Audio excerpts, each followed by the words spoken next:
اما بعد فاعوذ باللہ من الشیطان الرجیم بسم اللہ الرحمن الرحیم ان اللہ وملائکتہ یصلون علی النبی یا ایھا الذین آمنوا صلوا علیہ وسلموا تسلیما۔ الہی میں حمد و ثنا کر رہا ہوں، الہی میں حمد و ثنا کر رہا ہوں، تیرے پنج تن پہ صدا کر رہا ہوں۔ میری لاج رکھنا اے رب محمد کہ تیرے نام سے ابتدا کر رہا ہوں، کیونکہ تیرے ہی نام سے ہر ابتدا ہے اور تیرے ہی نام تک ہر انتہا ہے۔ تیری شان الحمدللہ کہ تو میرے محمد کا خدا ہے۔ دیکھتی آنکھوں سنتے کانوں آپ سب کو یونس مسعود کا سلام۔ نہ محل مربے تے ملنے نہ کمے، نہ سونے تے چاندی دے قلعے نہ کمے، نبی سی دے نا دی اے محفل سجاون، اے دولت دا کمنی اے دلے دا کمے۔ سبحان اللہ۔ جناب والا تخلیق آدم سے لے کر آج تک دنیا میں دو طاقتیں بسرے بہکار رہی ہیں، ایک قادر مطلق فرامین کی تکمیل میں محو صبر اور دوسری شیطان کی خوشنودی میں سرے کرتا۔ جب بھی باطل نے مظلوموں پر بجلی گرائی تو دستے غیبی سے ابابیل اتارے گئے، جب بھی سوئے ہوئے شیروں کو جگایا گیا تو فلک شگاف ناروں کو کوئی روک نہ سکا۔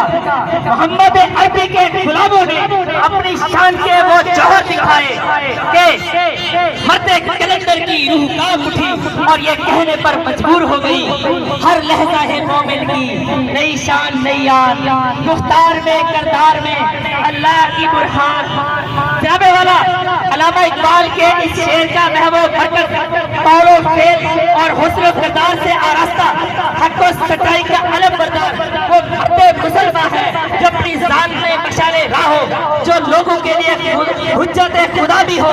قرآن سے جب میں نے پوچھا کہ وہ مرد مومن کون ہے تو کچھ یوں جواب ملا کہ مومن پھول بھی ہے، کانٹا بھی، ابر بہار بھی، تلوار بھی، جو کہ ہر لہجہ ہے مومن کی نئی شان نئی آن۔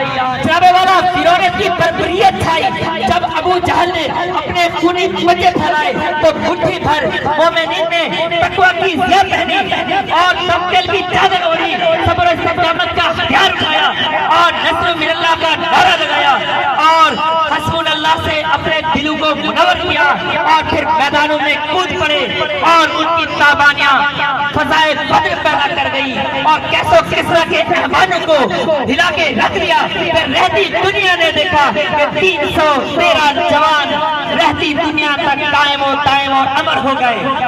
علامہ اقبال نے اس منظر کشی کو کچھ اس طرح سے کیا ہے، ٹل نہ سکتے تھے گر جب میں اڑ جاتے تھے، پاؤں شیروں کے بھی میدان سے اکھڑ جاتے تھے، تجھ سے سرکش ہوا کوئی تو بگڑ جاتے تھے، دیکھ کیا چیز ہے ہم توپ سے لڑ جاتے تھے۔ شان آنکھوں میں ناچتی تھی، شان آنکھوں میں ناچتی تھی، جہاں داروں کی کلمہ پڑھتے تھے ہم چھاؤں میں تلواروں کی۔